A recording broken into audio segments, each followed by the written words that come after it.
was a bad marriage from Dark Side of the Moon on. You know, we were very much at odds with each other. There were enormous conflicts in the band. We shared almost no musical or philosophical, political, or any other values with each other. It was right at the beginning of us getting our first record in any chart, and we were beginning to do TV shows in England. He went very odd. When the whole thing went down with Syd, it was a crazy time, and the band was just coming up, so you still had to do press and TV shows, and you had to go on. The band had to sing, and you'd have to like lip sync Syd's lyrics and him singing. Syd, did you write this? Yeah. I noticed on the album you wrote most of the songs. Is that true? Yeah, that's right. We did the Pat Boone show in '68. I love that the Pat Boone show had Pink Floyd on. This is like the greatest thing. And what Syd would do is, through every run-through or rehearsal, we were miming to see Emily play or something, I think, like that. And through the run-throughs, he'd be miming away. And then they go, okay, we'll take it, because we were taping it. And then when they went, action, he'd stand there like that. And they'd go, ready, and now. And he'd go, stop. And they'd go. And they'd explain. And of course, he was just having fun. He's just playing, yeah. Cut. Okay, we're doing it now, guys. Ready? And Syd go, yeah. And he'd do it, and he'd do it again, until finally we had to say, listen, he's a bit weird, I'll mime it. And I think those tapes exist still, And he started, I remember him at Top of the Pops in the dressing room one day, looking worried and a bit frightened, and then going, John Lennon doesn't have to do this. Which was kind of wacky. And so he had misgivings about being on a miming pop show, Syd, this is what we've worked towards for the last 4 or 5 years, is to be on Top of the Pops and make a few quid, buck up, boy, let's get on with it. Yeah, he was going a bit strange by then. John Lennon doesn't have to do Top of the Pops, he would say. Syd, are you crazy? This is what we've been working for, man. Come on, let's go for it. I shouldn't laugh because it was very sad what happened, but he was just not making very much connection with anything that you and I would consider to be real. And but he never did buck up from sort of that moment on, really. He wrote a few more songs, but nothing of any real note. And he just got more and more detached until he was completely wacky and not making any sense. I made a lot of attempts to find out what was wrong and to involve his family. He had elder brothers, so I would ring up and say, hey, there's something really wrong with Roger, as they called him, because his name was Roger Barrett, not Syd Barrett. Oh.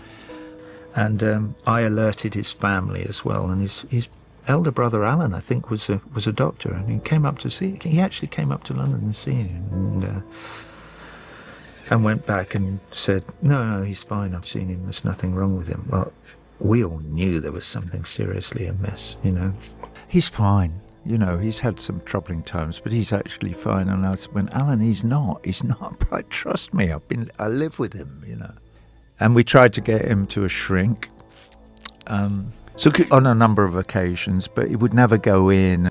Probably not a great choice, as it turned out in the end, but we never actually managed to get him through the front door. We, got him to the door a couple of times, but never got him through the door. And then it just got weirder and weirder. Like, in what way weird? Like, what was... Incommunicative, not making any sense at all. We'd been to a meeting at the Capitol Tower in Los Angeles, and Syd and I were walking down the street after it. And we stopped at the traffic light at Hollywood Boulevard and Vine Street in Los Angeles. And he looked at me and smiled, and he said, it's nice here in Las Vegas, isn't it? Well, we were in LA. So that he already had no idea where he was, even like that. Was no longer able to function in a rock and roll band because he wasn't making enough contact with the reality of the situation. Then his face darkened, and he looked down at the ground and spat out one word: people. And that sort of encapsulates what it was like. Nothing made any sense. Disjointed. Blank, disjointed. And we actually, as I'm sure you must know, we did a tour in '68 of the States. I mean, just of the West Coast. I think we only did 3 gigs or something. You know, where it was quite clear that he'd gone. He was, you know, he was no longer with us in any real sense. You know, in the movie where the cigarette burns down between the fingers, well, I went into the room and saw that. He'd been sitting in a room in the hotel in LA with this, you know, bits of burnt cigarette paper on his fingers like that, and the rest of the cigarette lying on the floor, and he sat there and it had burned down through his fingers without him noticing. So he was in a very sorry state. You know, it was at that point that I was suggesting to Peter and Andrew that I said, look, we can't go on like this, right? You know, he's got to become Brian Wilson, you know, because the thought of losing the flow of songs was disastrous for us at that point, because he was doing most of the writing. So he said, why doesn't he just write songs and come and record and we'll go and do gigs? But there's no way we can do that anyway. And it was very difficult after that, because Syd was absolutely the core of everything when Pink Floyd first started its professional career, because he wrote 90% of the songs. I think I wrote 1 song on the first album, maybe 2, but basically, you know, it was in his hand. And there we were, all young, all very young, and trying to make our way, and by that time, Dave had already joined the band to play guitar, and because Syd didn't play, I'm not saying he couldn't. Well, he couldn't really, because both of us made his solo records with him, helped produce his solo records after that point, and it was pretty kind of disjointed and difficult to get him to do anything. Is the story true that you were recording, I think it was Shine On You Crazy Diamond, and a bald man walked in with a toothbrush in his mouth and no eyebrows? Am I making this up? I had no idea who this person was, and this was my closest childhood friend. He'd put on about 100 pounds in weight. He was completely, I just didn't recognize him. I think David eventually said to me, you don't get it, do you? And I went, get what? And I looked over and went, oh my goodness, and I suddenly realised who it was. And we were recording the song that I wrote for Syd at the time in the studio, so it was a strange moment. The beautiful song Shine On You Crazy Diamond was written as a tribute to Syd Barrett many years later. It's very unusual for a band to acknowledge the thing that's missing within it. Yeah. How did that song actually come about? Did you sit down together and talk about writing it, or did... No, I wrote it. Yes. It's very moving to play. You know, it's like he's there again. Like, he was so beautiful, Syd. He was so vibrant and so talented. You know, it's a really good song. It describes how I experienced his disintegration. And it describes as well the great desire I had then and still have now, and the passion I have to celebrate him and his talent and his humanity, and to express the love that I have for him. I mean, Syd appears obviously on Wish You Were Here a lot, and also in The Wall a lot. So he was my friendship with him and his illness combined, provide an enormous opportunity for grief. It's sad. It's very sad. I'm still very sad about it, you know. The rumor goes is that he just took too many drugs, and that he just kind of lost it, and then at one point he just didn't want to play or couldn't function really, and then he kind of eventually just left the band, and David Gilmour came in. And you know, there is schizophrenia is used to describe a loose kind of amalgamation of symptoms, of which many Syd had. He heard voices, and he had trouble keeping a grip on the reality of his situation. And on top of that, he did take, too many hallucinogenics. I mean, did the Pink Floyd do a lot of drugs in those times, or was that a myth? I mean, I've never read anywhere, I think Syd did a fair bit of acid, and we all smoked quite a lot of dope at one time, but I almost never did any acid. I think once, twice in my life, and nothing else.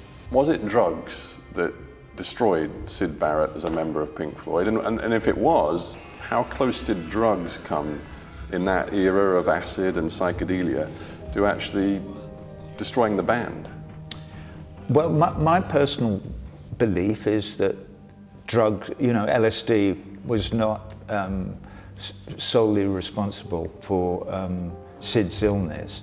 It felt to me at the time that Syd was kind of drifting off the rails, and when you're drifting off the rails, the worst thing you can do is start messing around with hallucinogenics.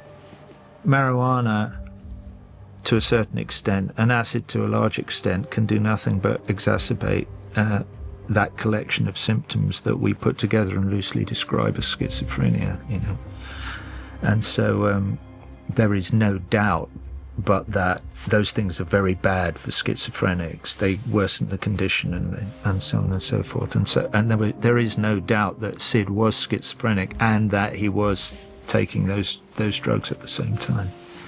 It may be because he was mixing with people who were doing acid on a regular basis, I think, in '67. And I'm sure he did too much of it. Was he teetering on the edge of what might be called schizophrenia at the time? I think so, probably. There is no question but that LSD, and he did take quite a lot of it, I believe. I wasn't living with him at the time. But I just wonder whether you, David Gilmour and others, were on the same path at the time. Not at all. Nothing, no, not even.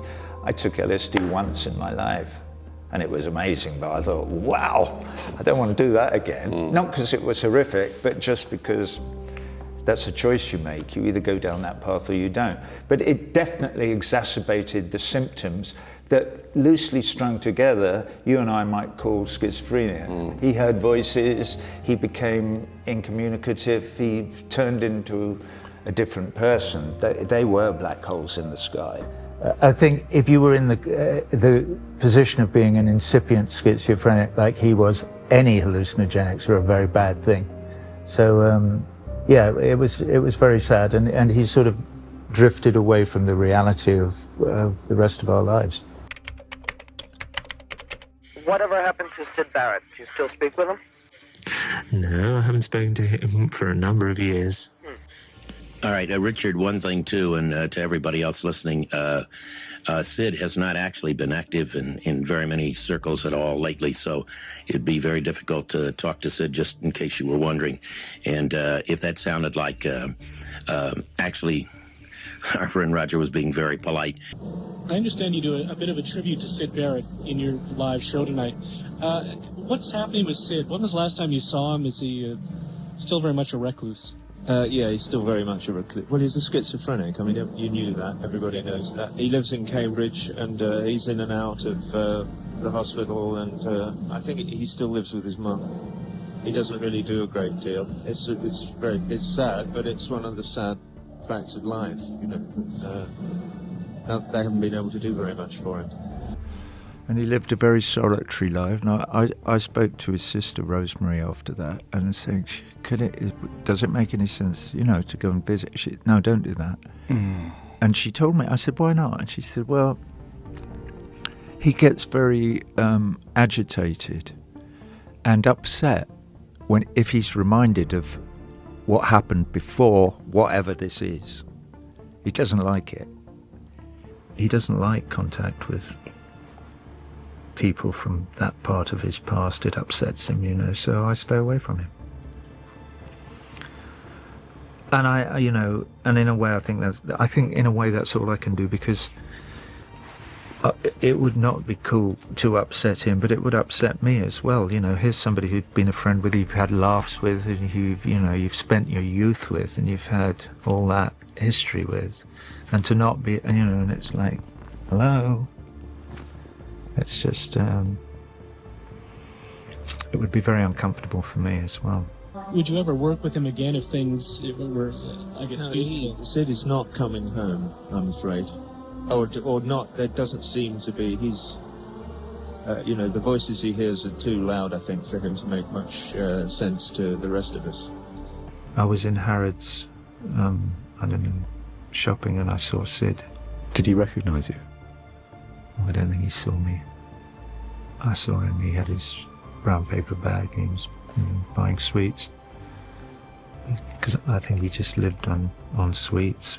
He used to live in the Hilton Hotel for a long time. He had sort of suite rooms and stuff where he would sit and eat. So he spent, far too much of his money doing that, and then eventually moved from there. That's the last time I saw him. And he used to paint a little bit and live just on his own in Cambridge until he died when he was 60. Wow. He died it was 2006, I think, and you said very notably that at the time that he died, you felt as if you'd done your grieving a good 2 decades before. Yeah, because he wasn't accessible. Yeah. He didn't want to see anybody from his past, ever. What do you want the world to know about Syd Barrett? He was a charming, ebullient, talented friend. And I miss him. But I've been missing him since 1968, because he succumbed to some sort of mental illness, which you might call schizophrenia. You can kind of call that combination of symptoms anything you want, but the fact is that if it happens to somebody, it prevents them from communicating with their friends, loved ones, with anybody. They really do develop a wall, and Syd developed a wall, and it was extremely sad. But he was very talented. But the work is there, and people love him, and people love his work, and new people discover the songs that he wrote as the years go by. So I think it's fair to say there was a little bit of falling out, wasn't there? You fell out with Dave Gilmour, didn't you, about Comfortably Numb?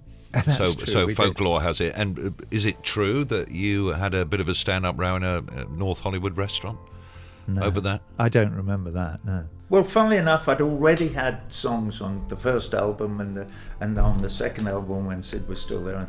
So it may have been that my nascent need to express my feelings may have risen to the surface, but not in the way that it did, because it had to fill in all the space. So we all tried to write songs, all of it, apart from Nick, obviously.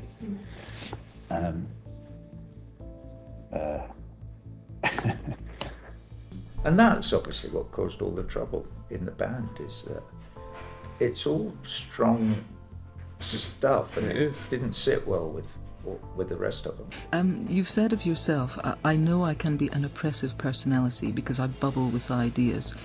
It was easier for the others to go along with me. So I'm wondering at what point you realised, whilst you were making music with Pink Floyd, that it doesn't quite feel as good as it once felt, that personalities were rubbing abrasively up against each other. I think, and it's not just me, I think everybody would agree, it was really immediately after Dark Side of the Moon. So we would argue furiously about almost everything. From then on, you said, we clung together more out of fear than hope. Right. Well, that's my opinion. So was it all a downward slide from Dark Side of the Moon? Well, no, of course not. Because if you look at what we did together, uncomfortable as it was to be in that relationship where we were no longer four guys in a garage, but basically we were a real group, four guys driven by the ambition of making it. With Dark Side of the Moon, we made it, and those ambitions ceased to be quite as important as they were. I mean, that is very honest, but it's leaving me thinking, what kind of life can it have been for more than a decade, creating with these guys, living side by side with them, and let's be honest, particularly maybe David Gilmour more than anybody, living side by side, working together, and actually rubbing each other up the wrong way, having a deteriorating relationship, and, excuse my language, pissing each other off. I mean, it must have been a very weird life. Well, we didn't live side by side. You know, outside of working hours, we never saw each other. Really? No. Because what, you couldn't stand the sight of each other after a while? No, we could stand the sight of each other because, you know, in fact, as became increasingly clear as the years went by, we didn't have all that much in common. But we did work well together. I mean, the work that we did together through, in spite of the fact, you know, that we're not blood brothers, was remarkable. There's an awful lot of we in Nick's book that I didn't recognise as being kind of in line with the reality of what actually went on. Yeah, funnily enough, there was a lot, in the original version that I read, there was a lot of we wrote cards out, and we did this and we did that. Well, I don't remember much we about this. And that's what I remember. But, you know, we all have very different memories of life, and we know that the human memory is a very unreliable and idiosyncratic device. And we also know now that we know for sure, because of experiments that have been done, that the human brain will invent memories that suit the ego of the person who owns the brain. It's interesting because with respect, over years since, you have talked about the fact that, you know, you felt the songwriting, frankly, was more and more being yours, you know, that you felt they weren't contributing very much. And there was, I think, toward the end... It wasn't something I felt. Those are the facts. Ezrin has lied through his fucking teeth about it for years and years. Ezrin waxes eloquent in interviews that he's done since about how incredible it was that David did it in one take, and how moving it is and universal and blah, blah, blah, and blah, blah, blah, and on and on and on. The only problem with that story is he wasn't there. Bob Ezrin was not in the studio when Dave did that. Guthrie was there, James Guthrie, and David did umpteen takes, and then he went away, and James Guthrie edited the best bits of all the takes and stuck it together.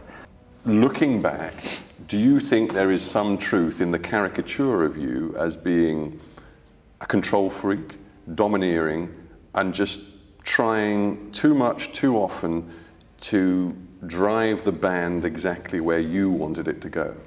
Yes. Yes and no. I may have been domineering, but you either have ideas or you don't. And if you do have ideas, you can't be expected to sit on them like that, you know, just because somebody else isn't having ideas. Right, and toward the end, I mean, David Gilmour said that at certain sessions and recording moments, he felt almost there wasn't any point turning up because you were so controlling. You are such a stirrer. I'm not going there. That's it. I'm not going any further. We had a great career together. It was fantastic. I look back upon it with huge pride, or, you know, but with a great feeling that, wow, and almost of surprise that we managed somehow to create this great work. And I'm not going to apportion plaudits or blame to anybody. Why don't we deal right now at the top of the show, so that we can get it out of the way, so to speak, with Pink Floyd. What is the status? And then we'll move on from there. It's over, I think. Just that simple. It's over. You can call it part of your past now. Yeah. Other people, I think, have other opinions about it, but you'd have to speak to them. Was leaving Pink Floyd simply something you had to do? Yeah, absolutely. I mean, only because we'd been working together very successfully, right, for 20 years. But, you know, people grow in different ways, and we change as the years go by. And the time had come where we had diverged musically and philosophically and maybe politically as well. And so I needed to get out from underneath that umbrella. Did you feel shell-shocked to any extent at the end of it all? No, I didn't. No. Now, tell me, Roger, what's going to happen to the Pink Floyd in the future? Your guess is as good as mine. My guess would be not very much. But I don't know. You never know. You never know with these things. Regrets about the way you left? It was a big story at the time, as we know. Well, yeah, but there was a big story. Let me say this. I, at the time, thought that as there was only going to be 2 people left from the original band, that maybe the band was done. Well, if Ringo and George reformed and called themselves the Beatles, I personally would be extremely upset, because there are millions and millions of children out there who go, oh, the Beatles are coming to town, wahoo, let's go and buy tickets. Or, oh, look, a Beatles album's coming out, well, let's go and buy it. That's all, and that's exploitation, and I think it's wrong. I've been very pleased up here in Canada that the press has come, the press I've seen so far anyway, has come down solidly in my camp. And there are 2 camps. It's a fundamental moral issue as to whether or not one guy should be allowed to call himself Pink Floyd, and which is what Dave's doing, because although Nick still owns half of the outfit, he really has very little to do with it. And I think it's wrong. I think that the name pertained to a band, and it was a good band, and it did some good work, and that band is now defunct. And I think it's wrong of him to be going around pretending to be that band, because he isn't. Sorry to interrupt, because this is so interesting for so many people around the world who know the band and know the story of the band, and all the rancor that came out in '85 when you walked away, and then there was, I think, 2 years of legal battles because you didn't want the Pink Floyd name and the Pink Floyd act to continue. You felt that was wrong, given that you'd walked away from the band. I did think that was wrong. And the acrimony, there were many words that passed between you and Dave Gilmour, many of them unpleasant. And I'm wondering now, with a bit of perspective, how you look back on that period when it all blew up in your face. I famously thought that we should retire, and they famously didn't. But where people have got the wrong end of the stick, because it got reported, is the idea that we fought about this in court. We never went anywhere near a court.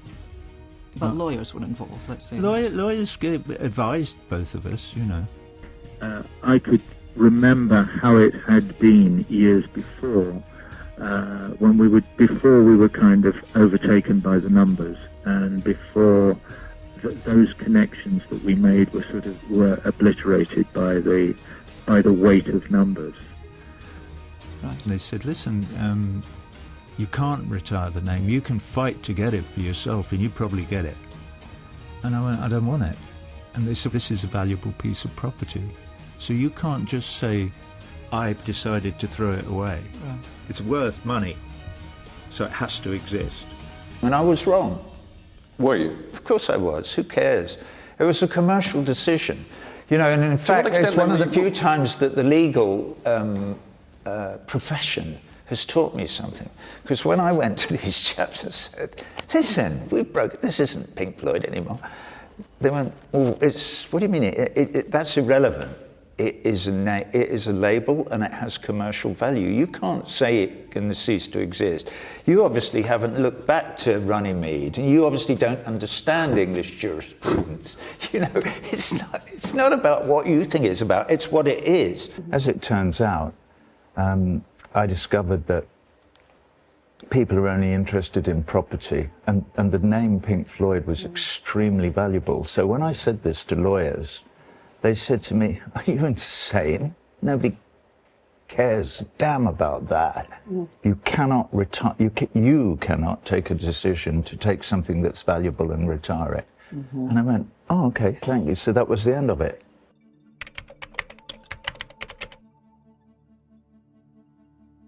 But now you're going out and you're playing solo.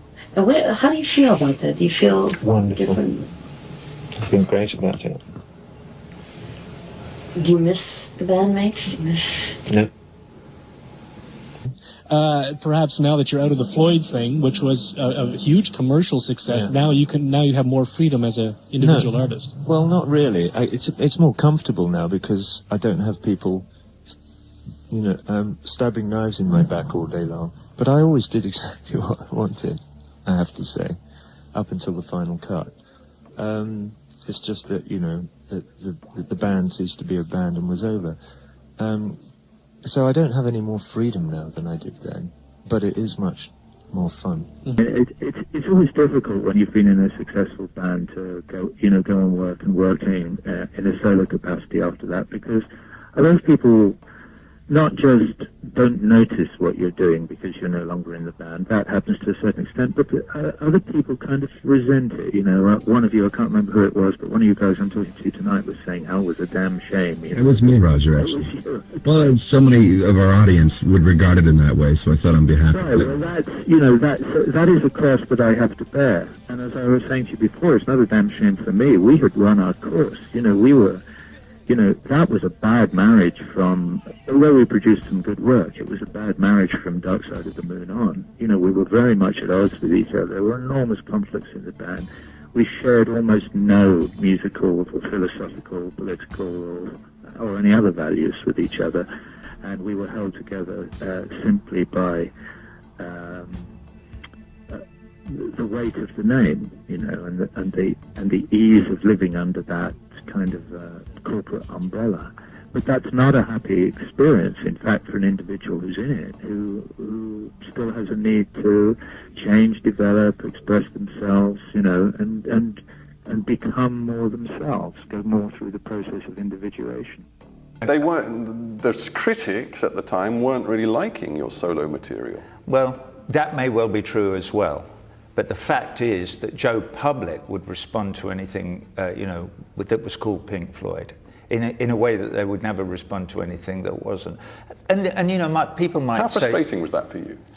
It was very character forming, Well, there's a famous occasion when I was in Cincinnati and I was playing in a 3,000 or 4,000 capacity arena to about 1,000 people. And the very next day, the chaps were playing to a sold-out show, 70,000 people in the Colts football stadium. You mean the chaps being Pink Floyd? Yeah, and I remember at the time... Gotcha, that must have hurt. And there was a point, I think, were you playing in Cincinnati, I think, if my memory serves me correctly, and you were playing on your own, doing your own work. You were playing to an audience of 2,000 in a 6,000-seater stadium, and Pink Floyd were playing... Where to how many people? They were playing in the Colts football stadium to 70,000 people, either the same night or the next day, I think, and that was very character forming. I bet. Yes, that's all right. How did it form your character? What form did I think that it was take? really good for me. Was it? Yeah. A bit of failure is very character forming and makes you think about what's really important and what isn't. No, I remember at the time standing on stage and thinking to myself, you know what? This is character forming. This is not the worst thing in the world. Who was it? It was Young who was always saying, I'm really worried about so-and-so. He's just suffered a great success, I think. I'm not saying that Young has got the answer to everything, but nevertheless, he was a wise old bird in some ways. Maybe people are angry with me for leaving Pink Floyd. That's a possibility. Is it? I wouldn't say particularly. I wouldn't say particularly. But as you said...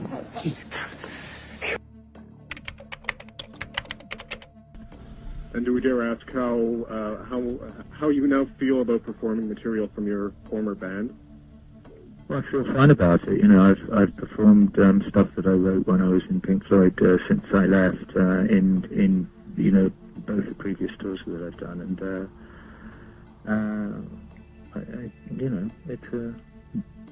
I like performing my songs. I have no problem with that. The pig and the plane, that's all my work, which is something I resent, reasonably enough.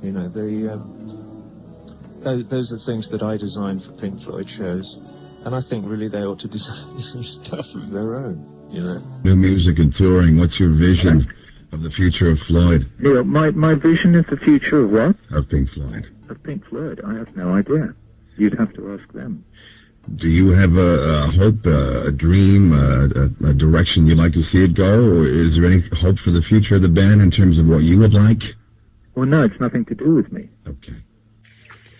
I'm sure you're aware that other members of Pink Floyd have done solo projects in the recent time. Have you heard any of their material, and if you did, what do you think of it? You mean the solo things that the other guys have done? Yeah, that's it. I don't really want to talk about that. I'd talk about anything else, almost, in the world, but I really don't. I'm not very interested in talking about the whole Pink Floyd thing. I've left the band. I'm pursuing a solo career. I'm doing a lot of work on my own. I'm doing some film music. I'm making a new album. And I'm very excited about all the things that I'm doing. As far as I'm concerned, Pink Floyd is all finished. It's all behind me.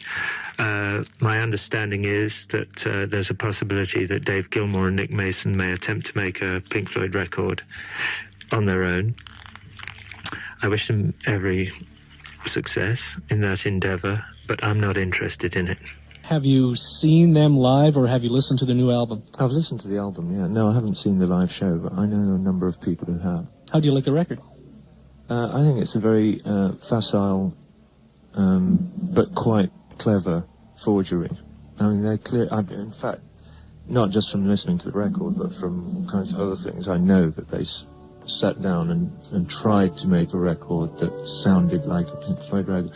And with that, as I said in the Rolling Stone thing that most people have read now, I think they have achieved that limited goal, but I think songs in general are awful. Of what nature has your communication with Gilmour and the rest of the band been? Let me think. I don't think we've communicated anything for a number of years. We are in a state now, I think, of a comfortable state of separation, if I may put it like that. I understand. It's a damn shame, if I might say so. Well, it might be a damn shame for you, but it's not for me. Now, I can understand people, and I'm very happy and moved by the fact that people like the work that we did together. And at certain points, we were a great band. We worked really well together. We produced some great stuff. It was good. But, when a thing's over, it's over. What his relationship is with Dave Gilmour, if he still speaks to him. Yeah, I speak to him occasionally. Do you plan on playing with him again? No, I don't think we'll be playing together again. No. We can't let you go without asking you about this perennial talk of reunion. First, are you still in touch with the old band members from Pink Floyd? No, I haven't spoken to them for some time. Does that suggest that talk of a reunion is at best premature, if not outlandish? I didn't know there was any talk of a reunion. Oh, yes. All Pink Floyd fans want you guys to get together again. Think it might happen? No, it's not going to happen. Not going to happen? No, there would only be one reason for it happening again, and that would be if we were all skin, and we're not. When old bands get together again, there's normally one central motivating factor, and that is that they need the money, And people grow as they get older, and they change, and they move in different directions. And the other guys in the band and myself have moved off in separate directions, and I doubt very much if our paths will converge in the future. How and why you really changed after the rancor of the mid-'80s? Because I'll just read you something you said about that period. You said, "I was frightened, defensive, embarrassed, sexually insecure, and that's why I was snotty and aggressive." Well, that was the old you, and in the years that came after, you found a way back to relationships with the members of the band, and in 2005, you even played that famous gig together for Live 8, where Pink Floyd came together again. So what happened? Obviously, after our schism, and when Dave and Nick and Rick went off and played all over the world, and I was sort of stooching around with my different bands that I put together, and I made a couple of solo albums and toured them. It was very, very difficult. because nobody had any idea who I was. Is there less ego in it now? I mean, the relationship, is that one of the things that as you've grown older you've been able to I was put aside? talking about, George and Saddam. You have to put that stuff aside. If you're going to live in a world where one cooperates with, even with people with whom one might disagree, not violently, but extremely, you have to find a place to live in the middle where the good stuff can happen. I took Live 8 as a great opportunity. I've been sort of banging on about how a lot of kind of problems we face in the world are people that one or other extreme end of some political or religious hegemony, not moving. And so you've got Bush over here and Bin Laden here, and in my view, they're both equally insane. And there's all this death and destruction going on in between because, now, we sort of need to find the moderate ground in the middle if our kids are going to be able to go off to school in the morning and come back in one piece, and if we're, as a race, going to be able to lead a more peaceful and a more joyful life. So I was feeling mildly hypocritical that, here was I, so not having spoken to Gilmour for 20 years or something like that, which seems slightly ridiculous in, men approaching 60, actually over 60 years old. And so when the Live 8 thing came and Geldof was scurrying around trying to sort of get us to get back together again, I was just all for it, which is why I made the phone call to Dave and said, come on, let's do it. Was that hard to pick up the phone after 20 years? No, it couldn't have been easier. Or it was just like, I popped out to the only shop hard thing is I said to Geldof, was I was on the phone talking to him, and I said, I said, all right, I'll call him. Now, of course, you reformed famously for Live 8. We did. And now, I suppose there's a number of questions. The first one was that an enjoyable day? Oh, it was unbelievable. It was fantastic. Yeah, I had a great time. Do you think, is there any likelihood of Pink Floyd getting back together again? I see no reason why we shouldn't. As I say, that it was enormously enjoyable that day. And did the others enjoy it as well? Yeah, I think so. Yeah, they did enjoy it. I don't think so. I know they enjoyed it. You did enjoy it. Yeah, so they the did. gauntlet's gone down. The studio is available for you. It was like, it was a bit like slipping on an old glove. No, seriously, the first day we rehearsed, we sort of wandered in and started playing Breathe or something, and it immediately felt kind of comfortable. It was good. It was fun.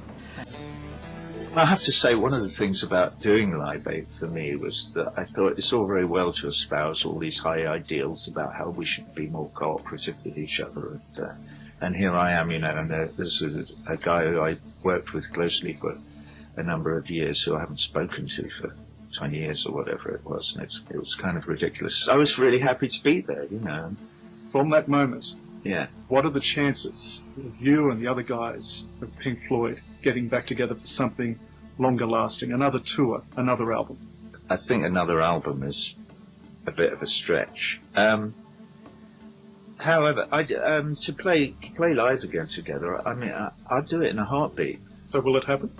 Well, I think you'd have to ask Dave, because I think he's pretty reluctant. Could you play again with him? Sure.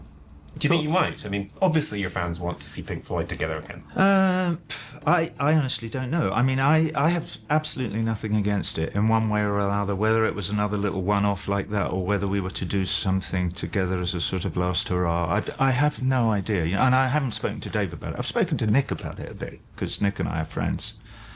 So you're sort of open-minded about it. If it comes up, you could do it. It's not as if there's this big weight pressing on you that tells you can't. No, absolutely not. No. Was it fun? Yeah, it was. Yeah, it was a lot of fun. I have an article here that says, and you can confirm, deny, hopefully make some comment on it, Roger, that you played a while back, I think it was last year, with Dave Gilmour in Oxford for a charity. You just got together and did your stuff, and in return, says the article, Dave is going to appear at one of your wall shows in the UK. Is the article correct? He had this idea, which he thought was really, really amusing, that wouldn't it be funny if he and I sang the Phil Spector song, To Know, Know Him is to Love, Love, Love Him. And I went, yeah, that would be effing funny. That would be very, very, very funny. a brilliant idea. And he said, well, let's do it. And I went, oh, yeah, all right. And then the time got closer, and I said, listen, you're going to have to send, I had no idea how the song goes or whatever, so you'll have to send it to me. And he sent me this thing, and he went, why don't you sing this harmony part and that? And I thought, I can't do that. It's way too difficult, you know. It's not my thing. It's not my style. It's not my whatever. So I said to him, look, Dave, I can't tell you, I'm so busy. I'm trying to put this tour together, and I cannot learn all that. I'll come and do the gig, but let's just do some old Floyd songs and be done with it. And he went, no, please, no, I really want to do that. I really want it. He went on and on and on and on. And I went, no, stop whining, you know. And he went, all right, if you sing that song with me, I'll sing Comfortably Numb at one show on your tour. And I went, you're not serious? And he went, yeah, I am. And I went, all right, I'll do it. Oh, great. And I did. Okay. So, and we're still waiting. He will. I believe he will do it, but my lips are sealed. You still constantly get asked. No, I don't. People have finally realised that they're flogging a dead horse. Do you think they really have? Oh yeah, absolutely. I mean, I tell you why, because people very, very rarely bring it up with me at all. You know, and is there no part of you which looks at, Jagger and the Stones, looks at David Bowie, looks at all these... But Bowie hasn't toured for years and years and years, but anyway. Well, he's released an album which is now getting huge plaudits. And I just wonder whether you sometimes look at that and you think, you know what, Pink Floyd could still... produce new music. It's so weird that you should be asking me this question, because normally you're really intelligent. Are you still in close contact with David Gilmour? If so, do you consider yourselves to be his friends, enemies? Well, it's definitely not enemies, but I'm not in close contact with David. I very rarely speak to him or see him. Are you? I haven't seen him for a while, but we obviously saw quite a lot of each other this year. And I certainly wouldn't describe myself as his enemy. He would describe himself as my friend. I mean, he's somebody that I worked with a lot for many, many years, but I've rather lost touch with. Yeah, drifted apart in an amicable way. Why is it so out of the question? What? A tour or a record with the surviving members? Just tell them. I don't know. I don't understand why you won't come and tour with us. I was bored by David won't either. I just think, we're probably past that. What would be the point? Why would one do that? You told one of my colleagues that there was a big peace meeting, an attempted peace meeting between you and Gilmour, and that it didn't work out as planned. You had a peace plan that you presented to him? It's funny that I did. It's funny that you should say between me and him. There wasn't an elephant in the room. There was a drummer in the room. Oh, he was there. Okay. Wow. Yeah, of course he was there. Okay. You know, only 3 of us live. Sid's dead and Rick's dead. And as far as I know, there were only 5, unless you count Bob Close, you know, and Mike Leonard and, you know, those guys from the very beginning. But there were really only the 5 of us involved through most of it. Nick was there. Yeah, I wrote out a sort of a plan because we'd come to something about, I don't know, I don't really want to talk much about this, and but it didn't, my plan didn't bear fruit. Obviously, if you're a fan of those days of Pink Floyd, well, then you have a different point of view. I had to live through it. That was my life. And I know in the wake of it, I've been cast as something of a villain by whoever, whatever. So be it. I can live with that. But would I trade my liberty for those chains? No fucking way. So that's not what the peace plan was. It was not any kind of... Of course not. Nothing to do with that. This was just, can we release the remastered vinyl version of Animals without it turning into the Third World War? Wouldn't that be nice? Yeah, right. I actually suggested going democratic. I said, why don't we just have a vote? There's only 3 of us. And then we can decide all those things like that. And at least we can just get on with, but they wouldn't have that.